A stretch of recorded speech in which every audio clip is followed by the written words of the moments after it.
Di suatu perkotaan, ada salah satu orang kaya yang selalu berpakaian kemewahan seperti layaknya seorang raja.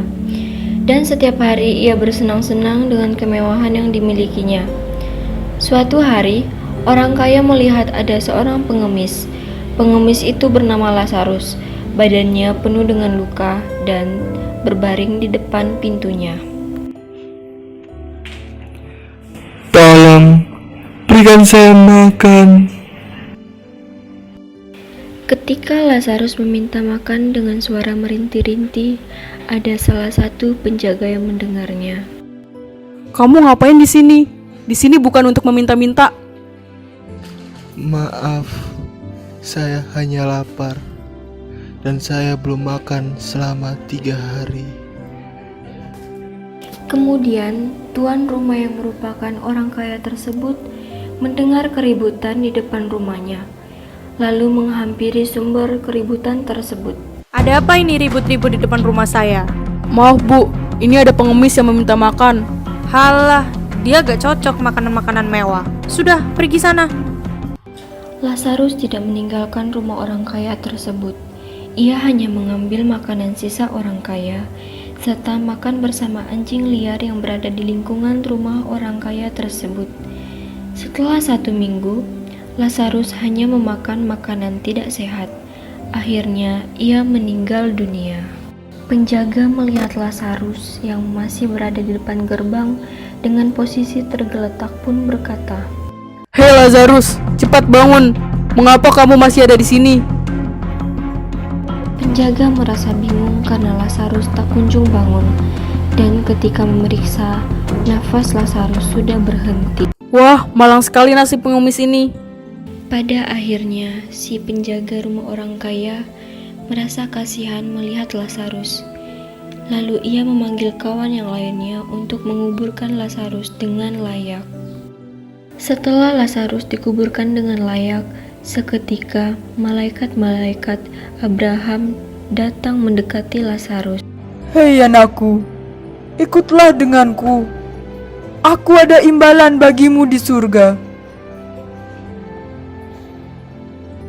Tidak lama kemudian, orang kaya itu juga meninggal dunia, lalu dikuburkan dengan upacara mewah.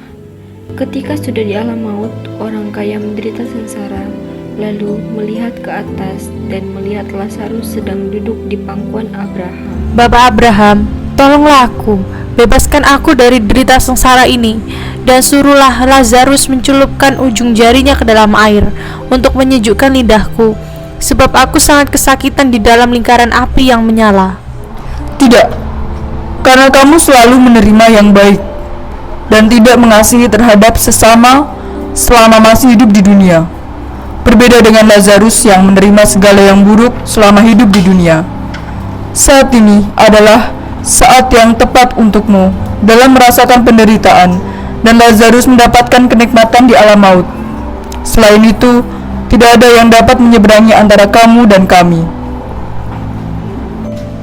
Baiklah, jika kamu tidak dapat menolongku, tetapi aku mohon agar kamu menyuruh Lazarus untuk datang ke rumah ayahku, karena masih ada 5 orang saudaraku, supaya Lazarus mengingatkan kepada mereka dengan sungguh-sungguh, agar mereka suatu saat nanti di alam maut tidak menderita seperti aku saat ini. Omonganmu bisa terwujudkan, tetapi kalau 5 saudaramu itu tidak percaya dengan Alkitab, maka mereka juga tidak percaya kalau Lazarus dapat bangkit hidup kembali. Dari kisah Lazarus, si miskin dan si kaya, dapat diambil sebuah hikmah, yaitu orang yang tadinya sengsara di dunia akan bahagia di surga. Sebaliknya, jika seseorang sudah bahagia di dunia tetapi tidak memikirkan orang lain, maka ia akan sengsara di alam maut. Nah, adik-adik, pesan moral dari cerita Lazarus dan orang kaya adalah kita sebagai umat Allah semestinya dapat membantu orang yang membutuhkan pertolongan kita. Kita juga tidak boleh menyombongkan apa yang kita punya, karena apa yang kita punya di dunia bersifat sementara, yang semuanya itu merupakan pemberian dari Allah sendiri, dan itu juga dapat diambil Allah secara paksa jika kita salah dalam menggunakan kekayaan tersebut. termasuk juga dengan sifat angkuh terhadap sesama. Selain itu, Tuhan menitipkan harta berlimpah kepada umat manusia juga untuk berbagi terhadap sesama tanpa memandang fisik.